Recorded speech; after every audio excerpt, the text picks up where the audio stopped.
Is America. It's nice being back in America.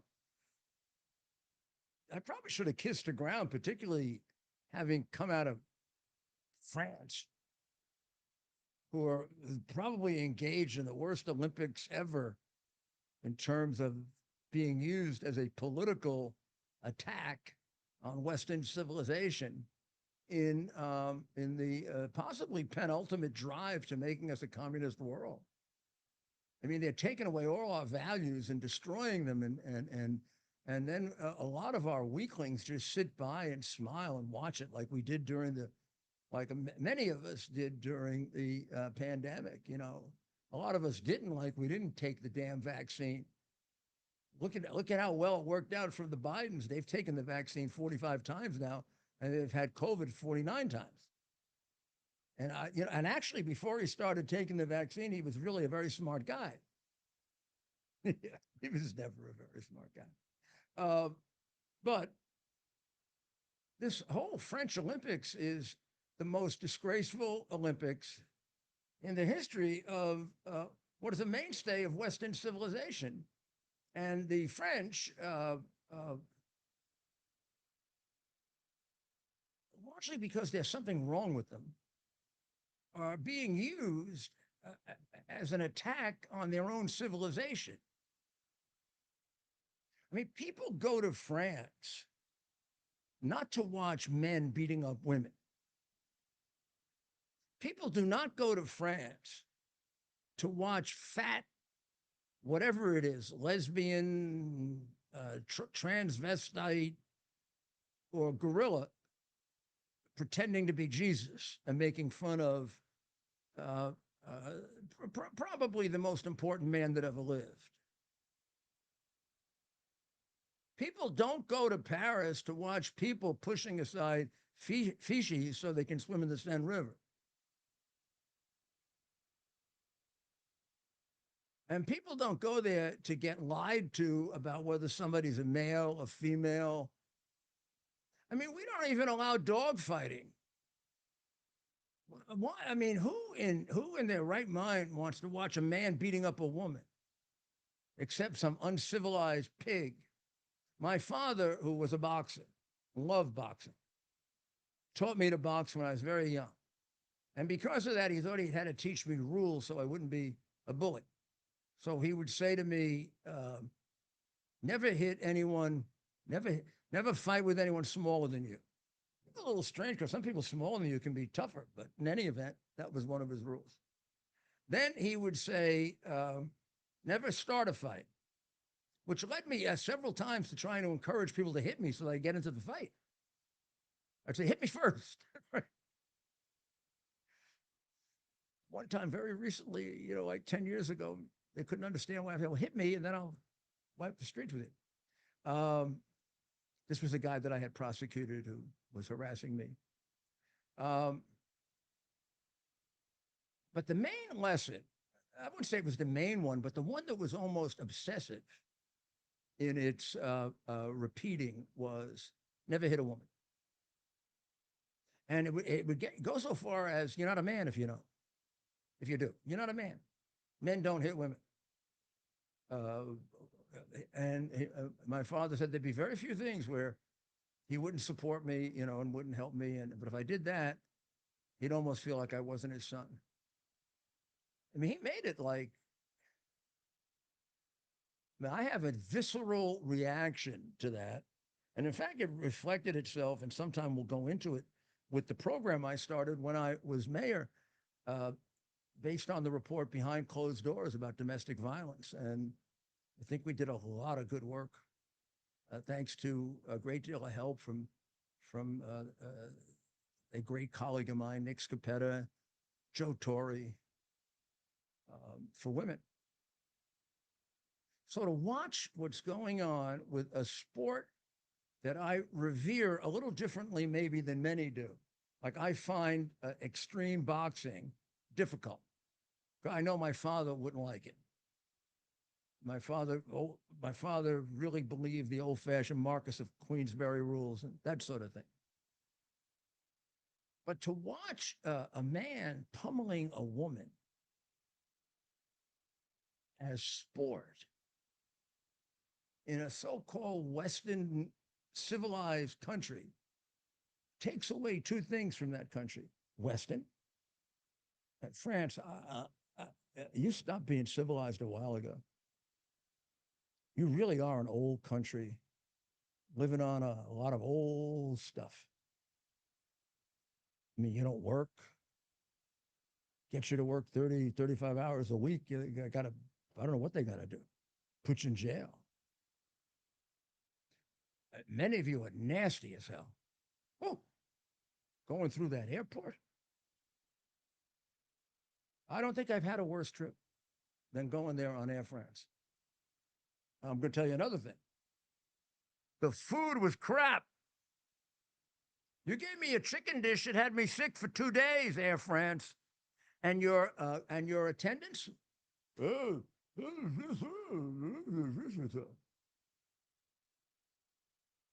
So I find your Olympics extremely in consonant with who you are now. You begin by attacking our Lord and Savior, Jesus Christ. France was a Catholic country, a great Catholic country. Some of the greatest saints, some of the greatest martyrs, some of the greatest religious orders, some of the greatest scholarship, theology and morality. You have done away with both with what you did. And then you lied about it. Now you finally told the truth. You were mocking the Last Supper. Why would you want to mock the Last Supper? Even if you don't believe what we believe. Why would you want to make fun of us? Imagine if somebody did an opening ceremony of Muhammad, recreating Muhammad's killing of the Jews, the Jewish people, so that he could get control of the best olive field outside of Mecca. There's a terrific painting of that. There's a terrific painting of that. Actually, it's a pencil drawing of it, of Muhammad over a field, helping to administer or watch administer the coup de grace to a number of Jewish merchants so that he could get control of their olive grove. That was the most profitable in the Arab world. And he figured if he symbolically killed a whole group of them, it looked like about 20, he would get their attention and give them a choice. Either you convert, or at this point, he had come up with an alternative. Originally, it was he would kill you if you didn't convert. Then he came up with the alternative, you could pay him. Sounds like the mafia, right? So suppose we did that as the opening. We did Muhammad and we recreated his killing the Jews. What do you think would happen? I think Kamala Harris would have objected, right?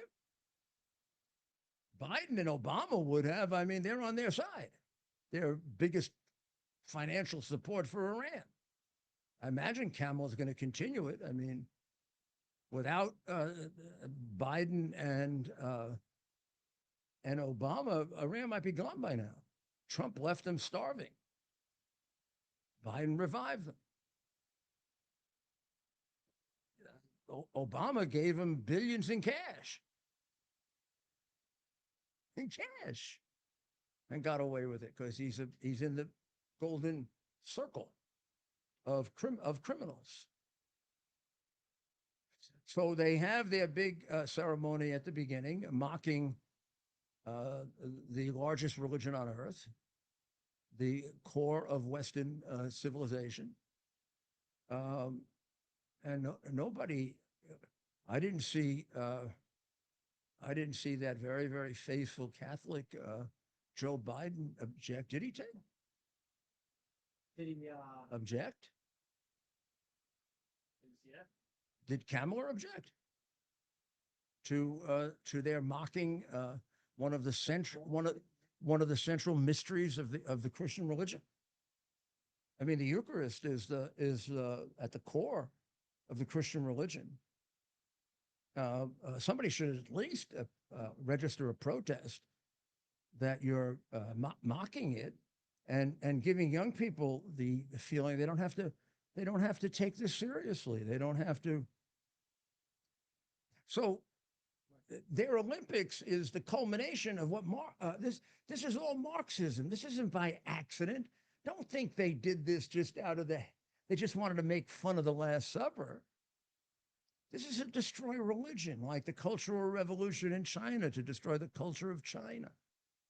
Because they're communists. Some of them know it, some of them don't. I don't know if Newsom, her friend in San Francisco, knows he's a communist. He sure acted like one when Xi Jinping came there and was treated like Caesar returning to Rome, having all the Chinese people cheer for the guy who's killed more Chinese people than anybody alive. This is the brainwashing that's going on here that's got to be reversed.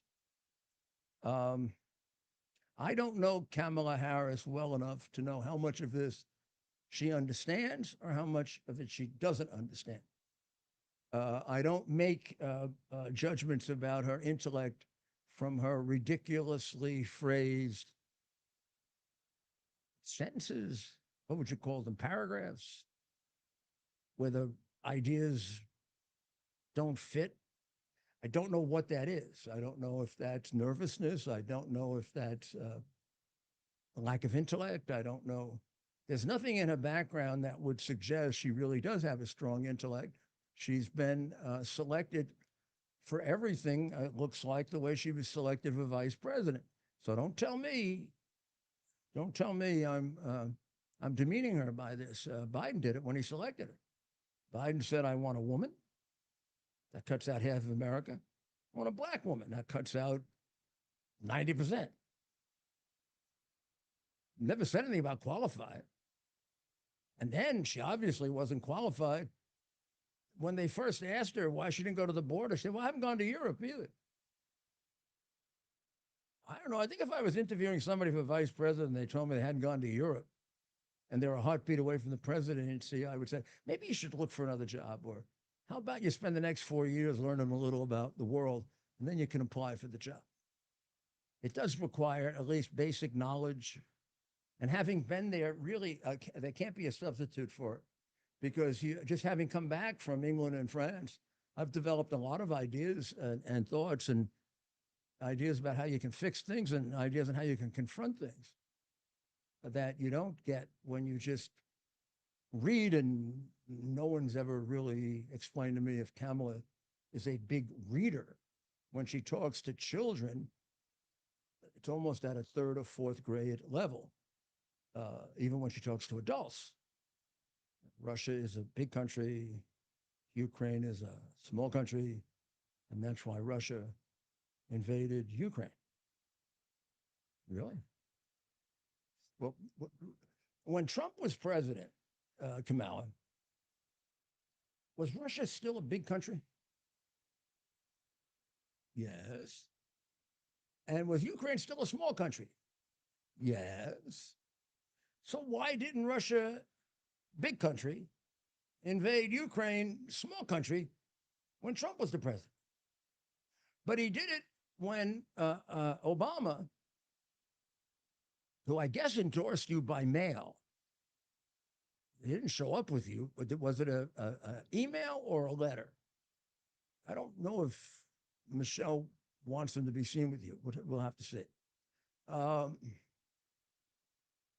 So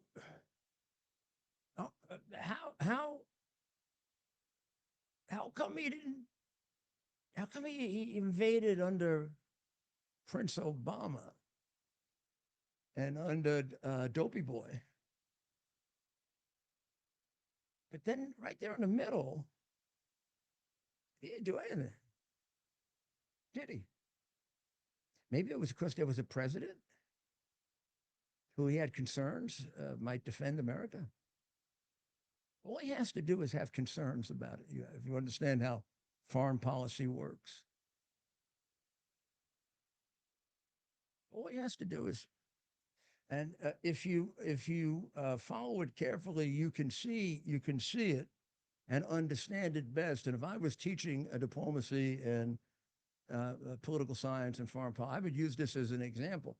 I'd go get a lot of the clippings of Putin threatening his invasion of Ukraine and waiting for the Biden obligatory response that he shouldn't do it, which was made up of one word, don't. But then almost a cowardly rendition of, we will not put boots on the ground. Now, Putin humiliated him with that. Putin had him do it over and over again. One, to be sure that he had fleshed it all out, because Putin is a shrewd, evil man. But number two, in order to show our allies that they don't have a real leader, so sure they'll support Biden, but they're not going to do more than he's going to do. So he is not going to put troops in. So that just leaves them out. Then he gets Ukraine engaged in this. He doesn't allow them to win. Honestly, doesn't allow them to win. It doesn't give them the weapons that they need to win. Nor does he allow them to attack Russia, except for a little corridor. Even the newspapers that support him wonder about that, but then they back off that because they were worried that it would help Trump too much. Now, where is she on all this? Confused. Big country, small country. I guess the way to win is to make Ukraine a big country. Then Russia we got to add to you, we'll make it a big country, Kamala, and then Russians will all leave and say, oh, no, we don't be in a big, who knows what the hell she'll do. It's disgraceful she's even there. No qualifications, a failed DA, ruined a city, ruined San Francisco. You wanted to do for America what you did for San Francisco? Vote for it. Place is one of the most beautiful natural cities in the world that they have, she and her left-wing idiots have ruined.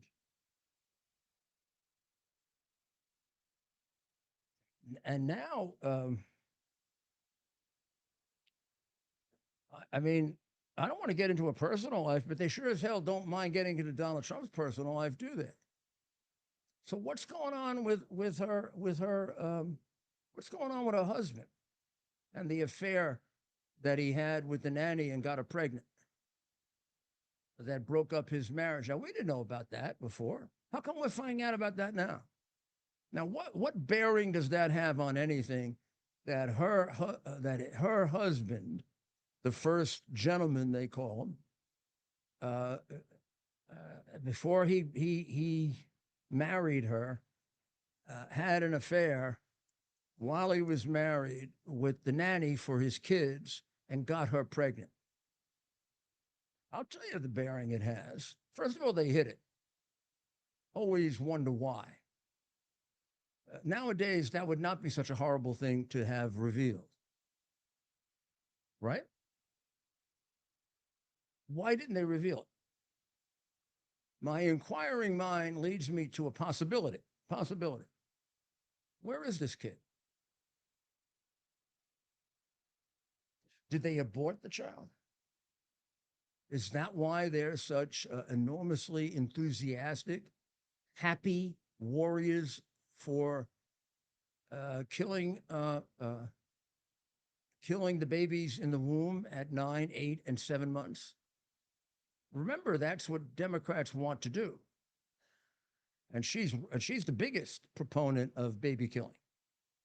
In fact, that's her whole program is we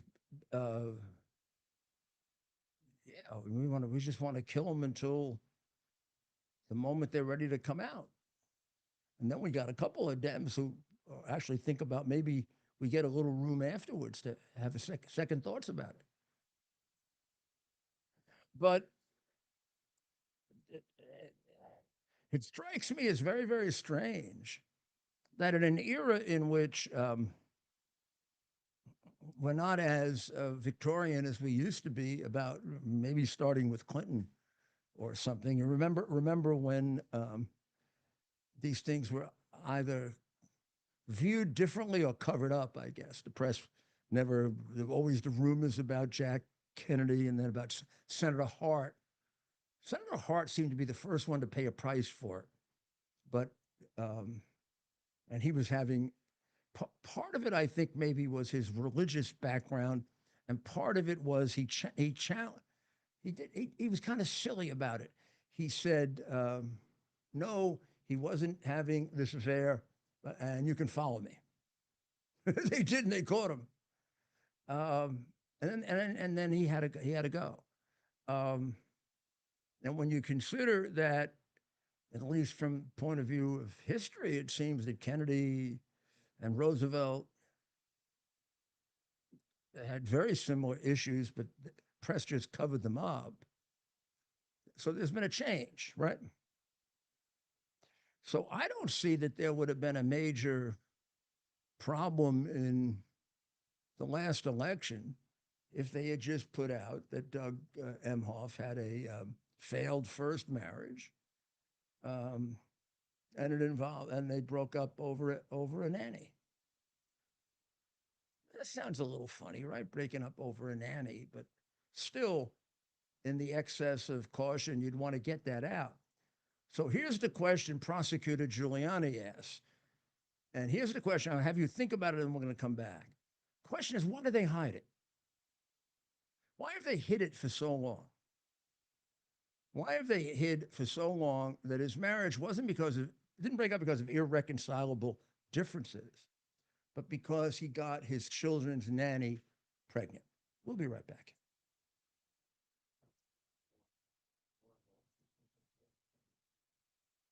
What's that? Why are you holding that up? Delivers on its promise to do good and never forget the sacrifices America's greatest heroes have made for us. Heroes who risked their lives to keep our communities and our country safe.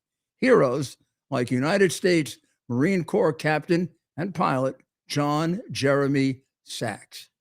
Captain Sachs sustained fatal injuries when his military aircraft crashed during training, killing him and 5 other service members. He's remembered by loved ones as courageous, brilliant, and devoted to his career, family, and friends. John is survived by his wife, Amber, who gave birth to their second daughter 3 months after his death. Tunnel to Towers paid the mortgage on the family home for Amber and their 2 daughters. The foundation has helped over 1,000 military and first responder families navigate the worst of times by removing the burden of a mortgage payment.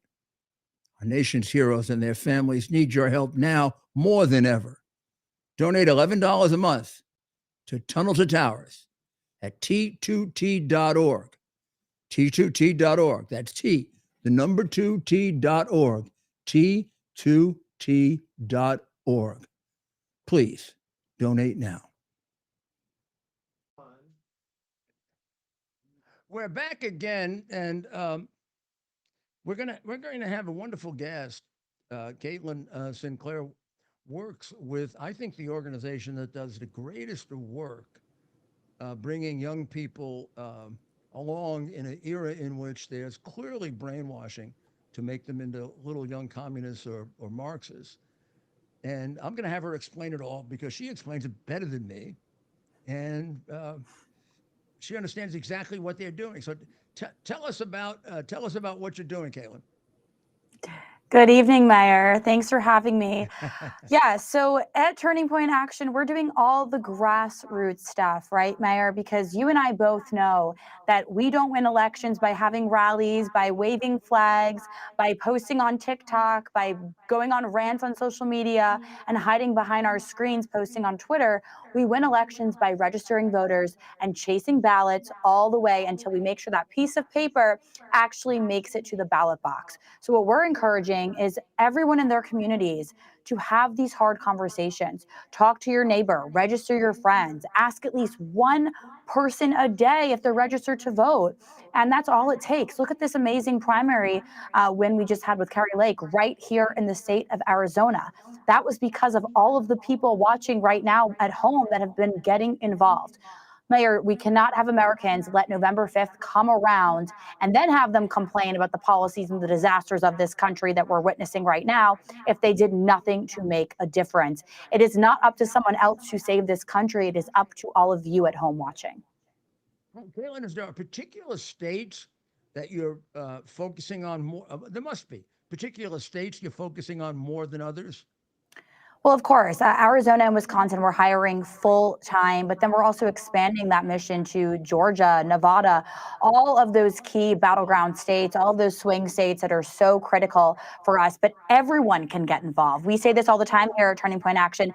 Plan your vacations before November. Come visit us here in Arizona. Come door knock, come chase ballots, come make sure that everyone is registered to vote and make your mission and your voice and your conservative voices heard across this country. We know, Mayor, that Donald Trump was never just running against Joe Biden. He's not running against Kamala Harris. He is running against a corrupt system. He is running against a machine. And you know the way to take down that machine? It is to make this election too big to rig. And that is going to take every single God-loving American patriot to get involved in order to make that happen.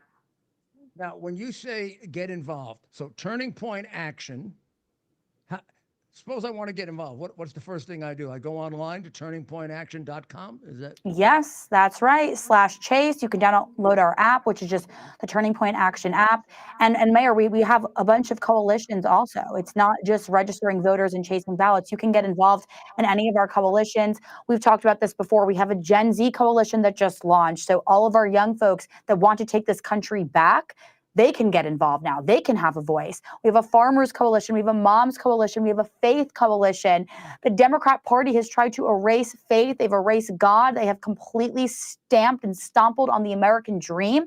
And all of these coalitions represent the values and the principles that our country was once founded on. So we're bringing all of that back. So you can download our app, Turning Point Action. You can go to coalitions.com and find out any way you can get involved. So I'll tell you why that's important. I'm sure you do, and you know exactly what to say. But I get asked, and Ted gets asked, and Dr. Maria all the time, what can we do? What can we do? What can we do? Because, you know, it's so, presidential election is so big, yet it's so small. That's right. People feel my little small thing, oh, what can it matter? But this is what I'll say. Yeah, I'll say, Mayor, after November 5th, we're going to be asking two questions. How many voters did you register and how many ballots did you chase? And if you can't answer in a favorable way to those two questions, then you cannot complain come next year, right? So this is the time to get involved. Do not be afraid of being censored. Do not be afraid of being canceled. This is the time to make your voices heard. And what better time to take this country back? We have such a strong ticket in Trump and Vance, and whoever Kamala Harris puts on that ticket alongside her does not matter. Register voters, chase ballots, win elections. That's what we're doing at Turning Point Action. You are doing a great job. And tell me how it's going. I mean, with young people. So he was doing really, really well with young people. Has Kamala changed that the way she's changed? Not dramatically, but enough so that we have to be concerned. The way she's changed the equation. Has she changed it with young people? Look, I don't think there's any in particular. I'm a little worried, speaking as a young female, I'm a little worried about the females that will fall for the propaganda, but it's nothing other than propaganda, right? Make no mistake, this is the same media that told us just 16 days ago that Kamala Harris was so historically unpopular that Joe Biden was going to try to replace her. So the love that we are seeing and hearing for Kamala Harris is simply not real. It is all propaganda. And the TikTok dances, the shaking of the hips, the brat girl summer that young people are maybe getting involved with the hashtag for, it's not going to help us at the gas pump. It's not going to help us when we can't start a family. And it's not going to help us when we realize that we have no chance at the American dream. So this is a generation, Gen Z, my generation, the millennials, that have grown up with no chance at that, no chance at the American dream, no chance to start a family, no chance to buy a home. So again, I don't think Kamala Harris, with her zero vision and zero plan for how she's going to make this country great, is going to fool young people if they're paying attention enough. So what does Donald Trump have to do? What does the Republicans and the conservatives have to do? I believe, Mayor, they need to just simply focus on the vision. I believe this is a really critical time right now in this country. I think there are members of both parties out there. I think there are independent voters. I think there are undecided voters that might not agree with everything Donald Trump says. They might not agree with everything conservatives stand for. But they're sick of being lied to. My hero, as you know, was Ronald Reagan. And Ronald Reagan used to always say, my 80% friend is not my 20% enemy. And if we can find agreement on the key principles and on most principles, then we can come together. But there's so much at stake here. I mean, our freedom of speech, our freedom of religion.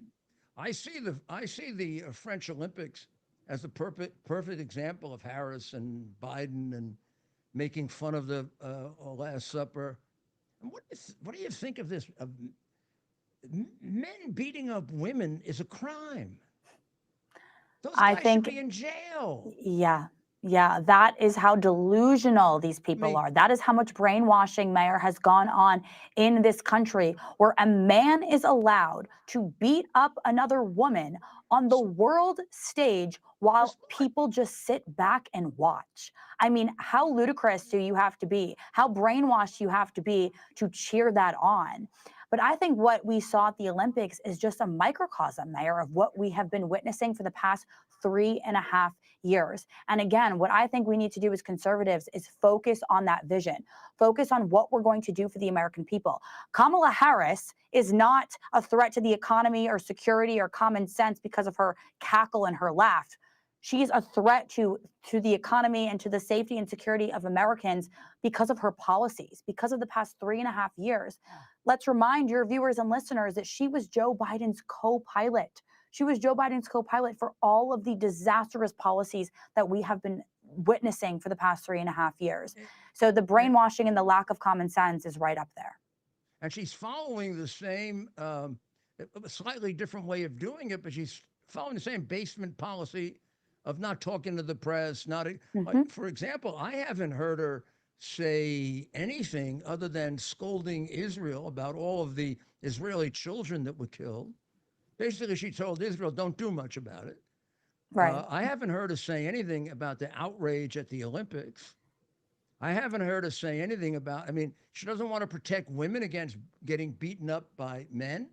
Basically, her protection of women is so they can kill an 8 or 9 month baby in the womb. Oh, this fires me up. As a woman, Mayor, this fires me up because this is the same party that can't even define a woman. This is the same party that had nothing to say after Rachel Morin and Laken Riley were brutally murdered. And you're trying to position this ticket, the Democrats are trying to position a Kamala Harris ticket as pro-woman. There is nothing pro-woman about a party that can't define a woman, about a party that invites rapists and unvetted men to come across to this country and murder and rape women. There is nothing pro-women about that. And look at this background of this woman, of Kamala Harris. What message does that send to other females out there? Someone that's in this industry, I can speak to what message it sends. It is a disgusting and disgraceful message that if you want to get involved with a powerful politician, a powerful man, what, you too can make it in this country? I think that is an evil and demonic message to send to the young women out there. Well, I'm so glad we have you on our side, Caitlin. You are a dynamo.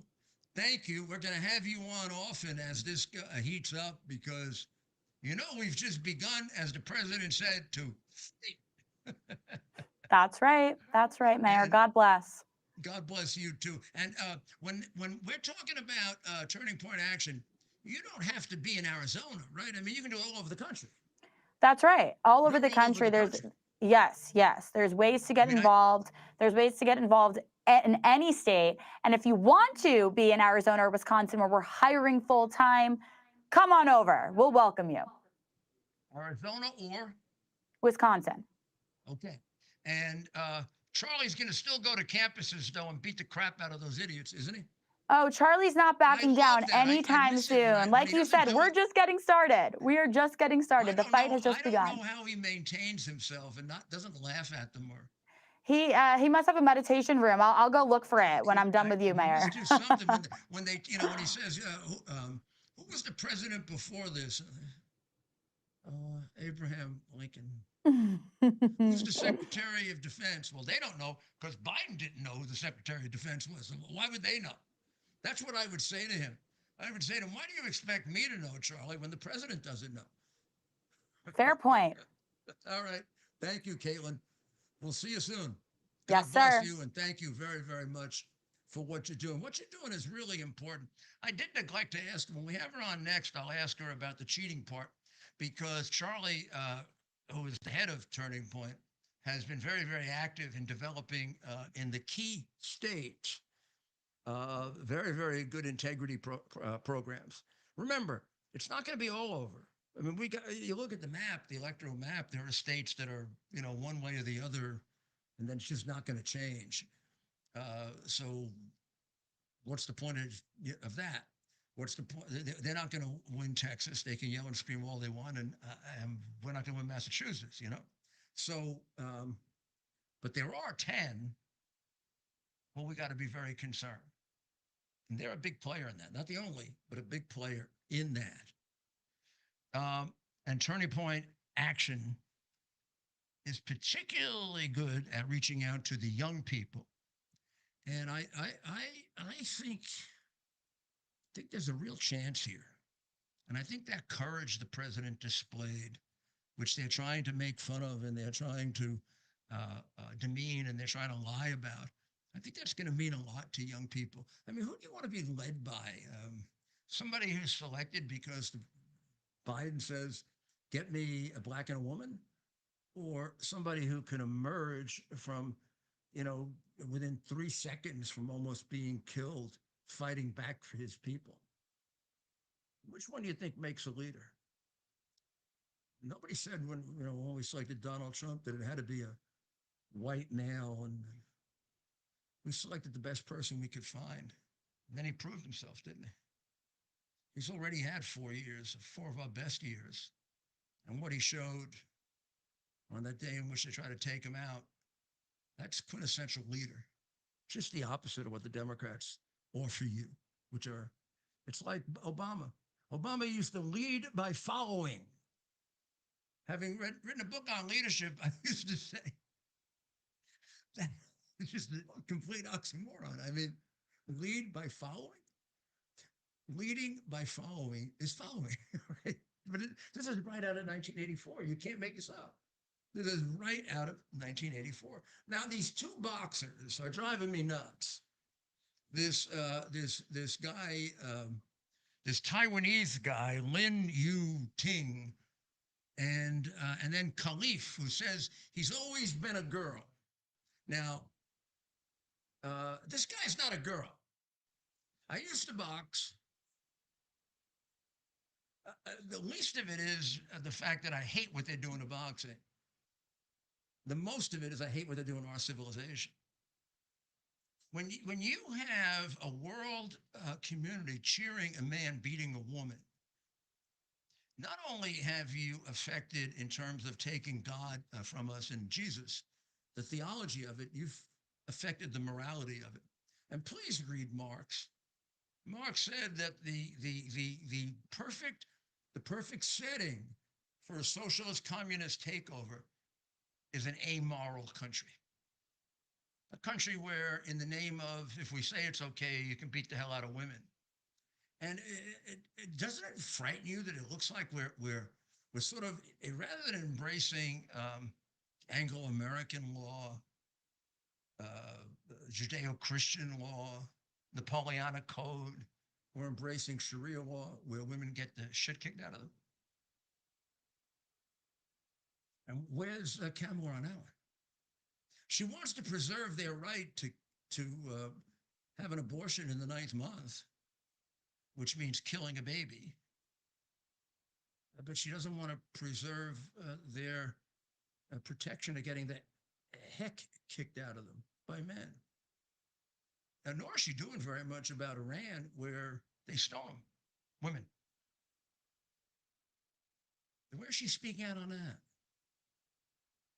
Where was she? Where was she when that wonderful Misa lady was killed because she showed a little too much hair? Where was she on that? And she's afraid to say anything against Iran. I don't know why. I don't know what the unholy alliance is between Biden and Obama and Harris and Iran. And Iran is on the verge now of considering attacking Israel. And don't tell me it isn't because of the lack of support that Biden and Harris have shown for Israel, in which what they do is they just announce the big lie, the big Hitlerian type lie. We will always be with Israel. But Israel should not retaliate for all their children being killed. You got it? And now she's probably going to try to cover it, unless she's absolutely out of her mind, by picking Shapiro. And we'll have to see how that all works out. Shapiro could become another Schumer. That is sell out. Sell out your people. In the middle of a war for survival, demand that the leader of the country be removed. Schumer, for that, I mean, you've lost any hope of having a conscience, but for that, God almighty. Yeah, remove your leader in the middle of a war for the people that you're supporting, you creepy Democrats, want to destroy the Jewish people. They want to destroy Israel. And then their next target, you and me. I've understood that for 30 years. It's the reason I threw Arafat out of the UN. More importantly than that, it's the reason I got arrest warrants for him so he couldn't come to the U.S. during the Reagan administration. We didn't treat the Palestinians as morally equivalent to the democratic state of Israel. Israel may have its problems, but it has the same problems we have and other lawfully constructed governments have. The Palestinians Authority, if you want to call it that, or the Hamas or Fatah, they're nothing like that. First of all, they all have terrorist backgrounds. Arafat killed at least 27 Americans. Everybody in Fatah has killed Americans. That's the peaceful group. The other group has killed plenty of them. There is no peaceful coalition in Palestine. Unlike Iran, where you have a large protest movement, which we can show you pictures of, you can't find a Palestinian saying down with Hamas, down with Fatah. First of all, they'd probably get killed if they did it, but they get killed in Iran too. There isn't anybody there like that. And then the Harrises and many of these Democrats want to convince you, oh, let's bring in all those Palestinian refugees into the United States. What, so they can start killing more of us? Does it occur to them that Jordan won't take them? Egypt won't take them? Because they're dangerous? So Dr. Maria is going to have a superb segment tomorrow in explaining a lot of the background of what's going on with Iran, which is exceedingly dangerous. While we were over there, part of it was for us to speak to and then to have strategy meetings with the largest organization to replace the reign of terror. Very well supported, very well organized, deeply involved, and I'll go no further than that, in much of the turmoil that can bring down a despotic regime. and extraordinarily brave people, led by a woman, Madame Rajavi, significant input by women, including fighting. Men, too. Plenty. So she will come, she has enormously good insights. And I must tell you, because she's modest and won't tell you this, she was there about 2 years ago and a year ago. She is enormously popular with the women. Some of the others that went, some of the other women that went, I won't say who they were, kind of haughty and like we're more. Maria just started talking to them, and woman to woman, doctor to nurse, and nurse to nurse, and they were dying to get her back. And in that kind of informal setting, you get a lot of information about what might happen and why it may happen and what's at stake here. You're not going to solve the Middle East situation without solving the Iran situation. Make it real simple. You got to get rid of the reign of terror. They came this close last time. Just a little reluctance to be for regime change. A little reluctance. But the president, hopefully the next president, is now surrounded by a group of people, I think, who have been very well educated on the centrality of Iran to what's going on. When we get hit by Hezbollah, or Israel gets hit by Hezbollah, when we get hit by the Houthis, we're getting hit by Iran. A president who had the best interest of the United States at heart. This does not include Biden. This does not include Harris. This does not include Obama. They do not have the best interest of the United States at heart. They do not. There's something very weird about Iran and about Islamic extremism, where they go the other direction. I was told this by a very important Israeli when I said, it must be strange not to know if America's on your side with these people. He said, they're on the other side. It's worse. You don't give them all that money if you're not on the other side. You don't give to a country that supports murderers to murder Jews and Americans hundreds of millions and billions of dollars. Some of it in cash, if you love America. You got to be in love with something else. I mean, Obama was trained as a Marxist. Harris's father was a Marxist. We're not far off here, ladies and gentlemen.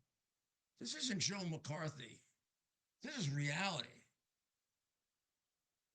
These people are getting real close to taking our country away from us, if they haven't done some of it already. They sure took the criminal justice system away from us with all those ridiculous indictments and none of him. So keep your eye on what happens here, because as I predicted over a year ago, one of these people, Z, Putin, or the Ayatollah, because the Ayatollah runs the show. And now he's got a real patsy that he put in there that's completely his creature. One of them is going to take a shot at taking one last advantage of the weakest president in American history with the weakest and even weaker vice president, the border czar who's let 12 million illegals in and has set records for fentanyl deaths. Worst of all, has made America the forefront of the child trafficking and human trafficking problem when we never were before. So having weak people like that, and people who on certain issues agree with them, they may not have that come the end of this year. And there is an issue inside Iran about whether they're ready. One of the reasons for the play-acting attack on Israel is because they weren't ready for a real attack on Israel. They weren't ready for a real response. Yes, they are very close to having nuclear weapons. Some people say days away. Um, but they haven't used them. They haven't practiced with them. A lot of garbage comes out of there, propaganda garbage. Who knows how ready they are? Plus, they're going up against the best army in the Middle East. And they sure as hell are not the best army in the Middle East. They fought Iraq to a 7-year draw. How long did it take us to subjugate Iraq? Half a year. Oh, sure. Occupying them was one thing, but taking them over wasn't hard. Iran couldn't do that. And that's been a long time now. So they're going to face a battle-ready, battle-hardened IDF. They're going to strain it, no doubt, by hitting it from the north and south. But they've been doing that anyway. They don't think that Hezbollah hasn't been attacking Israel from the north. That's been going on for quite some time. And the Israelis have been doing a pretty damn good job of taking out their leaders.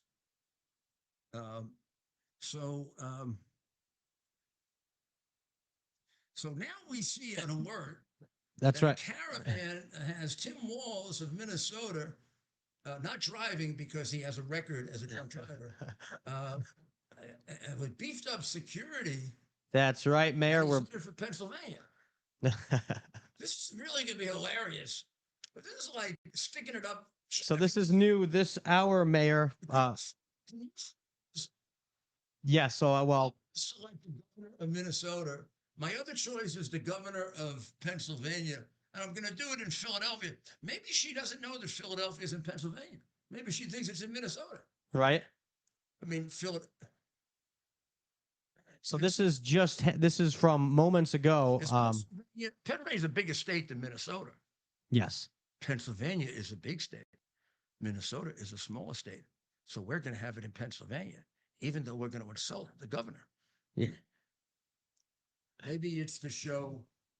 Maybe it's to show. I mean, I can see a logic to it. Maybe it's to show that Shapiro's on board. You know? So he'll be there. Yeah, because I mean, Force. yeah. And What you said earlier made so much sense to me, though. You're gonna. I mean, now you're making more sense. and Shapiro could be saying, "Thank God I'm not on the ticket with her." He could be thinking the future. He could be thinking beyond. Yes, he could be thinking of. Come on, you don't want to be on the ticket with her. You're attaching yourself to everything. On the off chance that she wins, right? You get stuck there for 8 years with muddle brain. Come on, it could be a disaster. If you're and Walz and Shapiro are intelligent guys. Yeah. Okay. We have problems with them, but they're intelligent. Imagine, would you? I want to ask you a question, Ted. Yes, yes. If she were a Republican with all the word salads and Yeah. would you want to work for her? No, Yeah. Take a guess.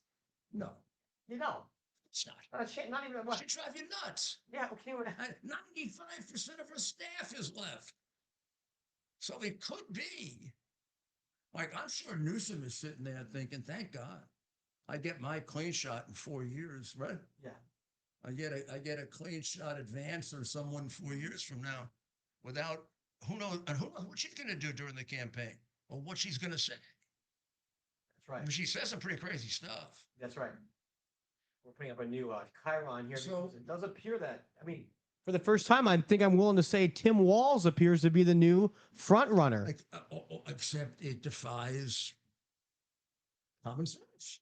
It's almost insulting, right? But it makes sense how he talked about it, right? So I'm going to have to take a look at his DUI. That's right. And I believe It'd be really for the young people of America to have a drunk driver as vice. or how about this little, And how about there he is. Tim Walz, 1995. You know what? That's not the worst mugshot in the world. And it looks like a mugshot of a guy in Nebraska, 1995. My goodness. He blamed it on being deaf at the time. 10 years later, he blamed it on being deaf. That's why he has to drink. So he blamed he said it was a misunderstanding. We can actually read the report. By misunderstanding. He was drunk. You mean his nastiness with the cops? Yeah. Oh, well, that's Not nasty, misunderstanding. what was the misunderstanding? His being drunk? His deafness caused him to misunderstand the police officer's questions and also caused him to be slightly off balance during the field sobriety test. Released the numbers of his test. That Yeah, right. he is keeping the numbers of his test private. I gotta make sure I get the date right for this, but. Yeah. So Minnesota Governor Tim Walz was arrested in 1995. Let me make sure I get the year right. That's a long time ago. That's right. And we had the whole thing on here, of course, when I Have knew a history? he has one arrest, but the big part of this, Mayor, is that he was here it is. Okay, so court transcript sheds new light on Walz's arrest. He was arrested in 1995 while working as a teacher in Alliance, Nebraska, his home state. He was going 96 in a 55. A strong odor of alcohol. 96 and a 55? He was going 41 miles per hour over, 96 miles per hour in a 55 because of later on. Can't hear. A strong odor of alcoholic beverage was detected emitting from Mr. Walz's breath. Because he can't hear. A Nebraska state trooper wrote in a report later on. Because he can't hear. Yeah. Walz submitted to and failed both a field sobriety test and a preliminary breath Failed? test. Yes. But we don't know the numbers, and they're hiding them. He was then transported to the hospital for blood tests before being booked into the Dawes County Jail. He was initially charged with driving under the influence, so that's a DUI, and speeding, but the charges were reduced to a lone count of reckless driving under the terms of a plea deal. The issue emerged 10 years later in 2006 during Walz's first successful campaign for Congress in Minnesota's 1st District. Walz's campaign manager, and now this is in 2006, speaking about the drunk driving incident 10 years before, well, now he's contesting it as a drunk driving. His campaign manager claimed in 2006 that the 1996 arrest was not due to Walz being drunk and attributed the misunderstanding to Walz's deafness. This is getting, this will definitely come back up. So they're lying. Among other things, they're liars, right? That's right. The results of the blood test were later suppressed, seemingly as a result of the Sound like true Democrats. troopers' failure to realize Walz's death. This is all according to this article back in 2006, recounting a 1996 arrest. What does his being deaf has to do with being drunk? Walz, they're claiming that He's a typical Democrat. that he had been drinking, but the police trooper at the time said that Walz was driving at a high rate of speed and continued to drive away from the police officer. That's because he's deaf. His attorney acknowledged that Walz had been drinking. So they're even admitting to drinking, but apparently not. Well, the blood alcohol test showed a 0.128, which is well over the limit, as my understanding is. Is that? But I thought they didn't put it out. I thought they didn't put it out. So you said blood alcohol was 128? 0.128, yes. That's pretty high. That's high. So it did come out, but it was eventually. But it was high because he's deaf. He was driving away from the state trooper because somebody thought was chasing him. The patrol officer turned around, and this is a little bit bizarre, but Mr. Walz thought somebody was chasing him. The officer didn't turn on his red lights, and so Walz thought somebody was coming up real fast behind him, and so he continued. So this is his excuse for, I guess, continuing to speed away from police. Well, he's a Democrat. His lawyer in 2006 admitted that Walz had a 0.128, but described it as a relatively low test. So I guess at the time, the limit in Nebraska was 0.10. Now it's 0.08. It's always been 0.08. Well, it used to be 0.10. Civilized states. Yeah. That's what it was in New York. So we'll do some more reading, and there'll be more on this. But his defense. Let me make sure. Oh, this is an ad. Well, anyway, we'll look more into this. Well, but I mean, you should get a lot of support from Mothers Against Drunk Driving. we should take this up. Yeah. I would think, right? Can you imagine? I bet he's one of their favorite candidates. But maybe even a larger issue, Mayor, and this is something you've talked about. Giving up the police station. This is a report from the Time local news. Let's see if we can hear about the governor here. Twitter trying to find out, has the National Guard said anything? Has Mayor Fry said anything? Has a governor said anything? The last tweet we have from the National Guard says, as citizens in Minneapolis and St. Paul observe a temporary curfew, the National Guard will be out helping to restore order and provide safety in the community. Rest assured, we are standing watch. That was 4 hours ago. Well, standing watch isn't good enough when you've got a crowd like this, when you consider what we've seen over the last 3 nights, that to let a situation, and hopefully it won't get any more out of hand than what we've seen so far. But this is not what the governor said earlier today. He said we would not see a repeat, and we see this curfew obviously did not hold. There's Well, I mean, that's typical. That's like Biden. That's like Obama putting down the red line and letting them spit at him. And the one that I want to recreate, because to me it's the critical issue that made that whole year a disaster, was when the boy mayor of Minneapolis gave up the police station. You don't give up a police station. Now, the guy who's a mayor, they'd have to kill me to get a police station. Oh, you. I mean, can you imagine that Please. taking a police station from me and Brad? Inconceivable. Or from me and You and Bernie? Or from me and Bernie? Please. That's the last thing that would happen. I mean, first of all, I'm not even going to say that any of my 3 police commissioners have to be forced to keep the police station. I wouldn't even have the issue. But if it was an issue, I'd be there with them. And You're not taking the minute you do Even that, Democrats in New York will admit that. It's the signal that's sent all throughout America. To me, and I've been saying this long before, if this guy's picked as the useless vice presidential candidate.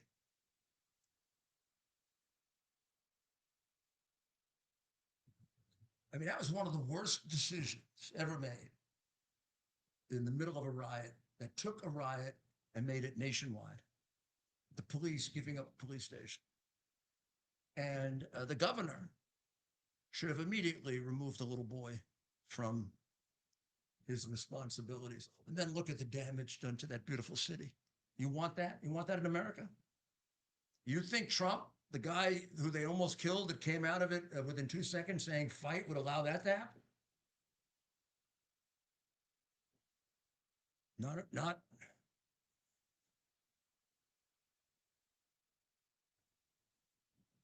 And of course, they refused to let Trump put the National Guard in, just like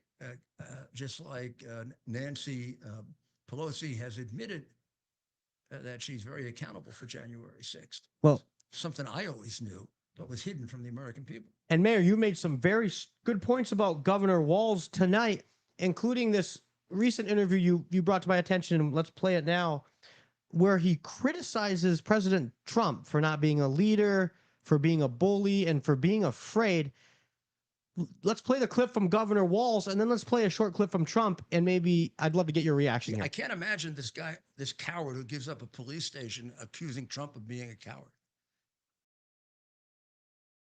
So it isn't much else. Don't give them the power. Look, are they a threat to democracy? Yes. Are they going to take our rights away? Yes. Are they going to put people's lives in danger? Yes. Are they going to endanger the planet by not dealing with climate change? Yes. They're going to do all that. But don't lift these guys up like they're sometimes the heroes. Everybody in this room knows, I know it as a teacher, a bully has no self-confidence. A bully has no strength.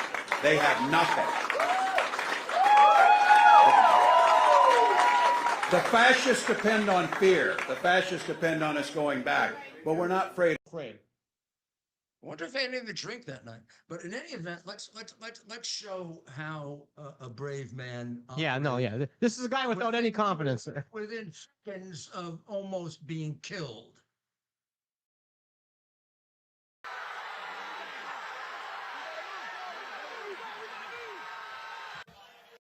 Confidence. I'll say it. Yeah. Lack self-confidence.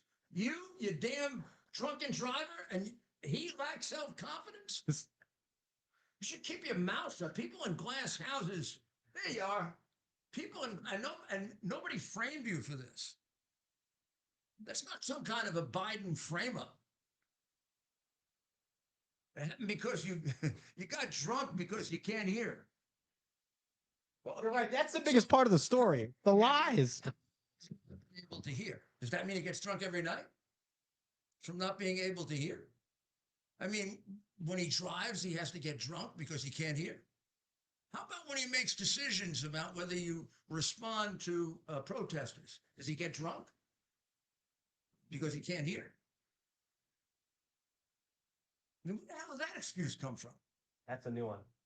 This is all because he can't hear. I've never heard of a defense to DUI, I can't hear. Can you imagine? And then if in fact he drinks because he can't hear, we got a real problem here. We got an Eagleton problem. Remember, Eagleton was the one who was getting shock therapy. I mean, you don't want a guy near the presidency who's got a drink because he can't hear. I mean, I feel bad that he can't hear, but I don't like the fact that he drinks. And I sure as hell don't like the fact that he drives when he drinks because he can kill children and others with that. Yeah. That's an extraordinarily irresponsible thing to do for a guy who wants to be a heartbeat away from the presidency at a time of tremendous peril for this country. Wow. So what are we going to do? What are we going to do about this beating up of women? What are we going to do? We got to stand up, and we have got to go after Harris and make her act like she really defends women.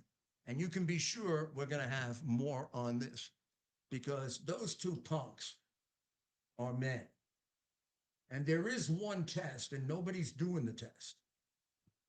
And you know why they're not doing the test. Because of what they're going to find there. Like the guy going over the pole vault. Should we conclude with that one, Ted? The guy going over, is that not no. Tomorrow. Dr. Maria will get mad at me if I do that. So I'm going to close now because there's so much more for tomorrow. I'm going to start getting ready now. I'm going to urge you, like me, tomorrow at 3 on Frank Speak, you're going to have an excellent analysis of what's going on, and who knows where we'll be at that point in terms of Iran, by Dr. Maria, who got a lot of inside information. And then maybe if we're nice to her, we'll get her to come on and follow up on our show on some of the points that are left open, particularly if there are different, things that happen in that hour or two. Okay. So that's a 90% promise. Okay. I am so happy to be back in the greatest country on earth. God bless America. Bear the principle of common sense and rational discussion to the issues of our day. America was created at a time of great turmoil, tremendous disagreements, anger, hatred. There was a book written in 1776 that guided much of the discipline of thinking that brought to us the discovery of our freedoms, of our God-given freedoms. It was Thomas Paine's Common Sense, written in 1776, one of the first American bestsellers, in which Thomas Paine explained, by rational principles, the reason why these small colonies felt the necessity to separate from the Kingdom of Great Britain and the King of England. He explained their inherent desire for liberty, for freedom, freedom of religion, freedom of speech, the ability to select the people who govern them. And he explained it in ways that were understandable to all the people, not just the elite. Because the desire for freedom is universal. The desire for freedom adheres in the human mind, and it is part of the human soul. This is exactly the time we should consult our history.